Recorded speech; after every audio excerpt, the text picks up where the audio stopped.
Step by step process to become a government teacher. मुझे पता है आप ये जानना चाहते हैं। तो हम आज हैं उपलब्धि के ऑनलाइन प्लेटफॉर्म पे, और आज हम ये डिस्कस करेंगे कि आप एक गवर्नमेंट टीचर कैसे बन सकते हैं और उसके लिए क्या क्या क्वालिफिकेशंस की रिक्वायरमेंट है और कौन सी ऐसी एग्जामिनेशंस हैं या नहीं है जिन्हें बिना दिए या दिए हम गवर्नमेंट टीचर बन सकते हैं।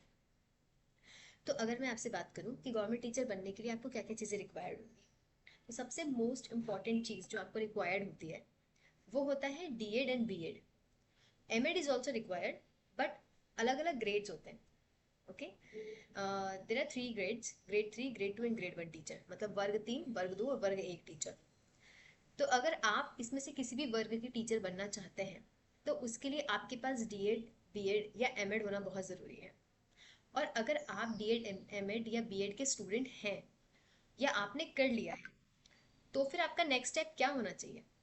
आपका नेक्स्ट स्टेप होना चाहिए एमपी टेट। तो एमपी टेट या वर्ग 1 या संविदा, जिस भी नाम से आप इस एग्ज़ाम को जानते हैं, या सी टेट या टेट, मतलब टीचर्स एलिजिबिलिटी टेस्ट।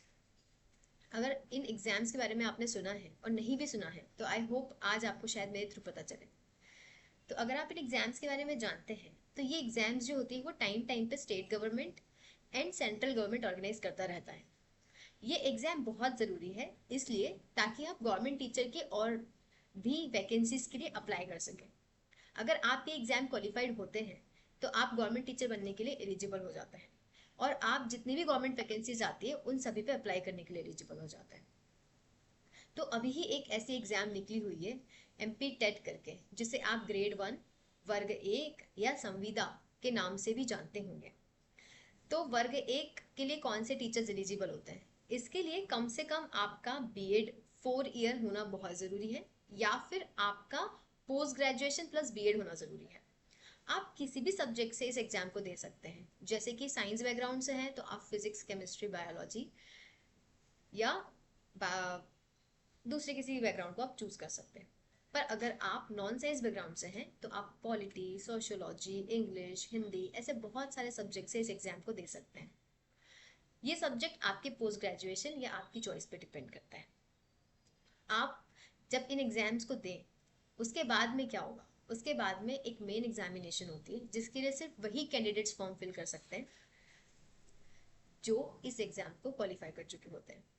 इस एग्जाम का एक बहुत ही बेसिक कट ऑफ होता है। अगर आप जनरल कैटेगरी से हैं तो 60%, और अगर आप ST SC OBC कैटेगरी से हैं तो रफली 50% marks.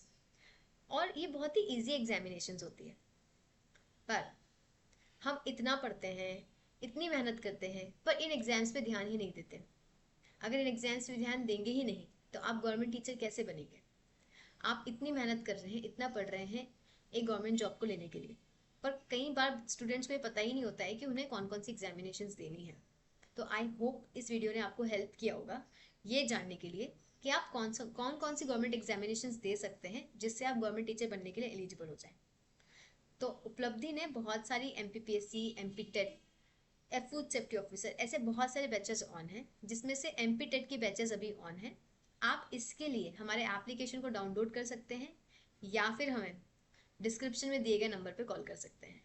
Thank you so much.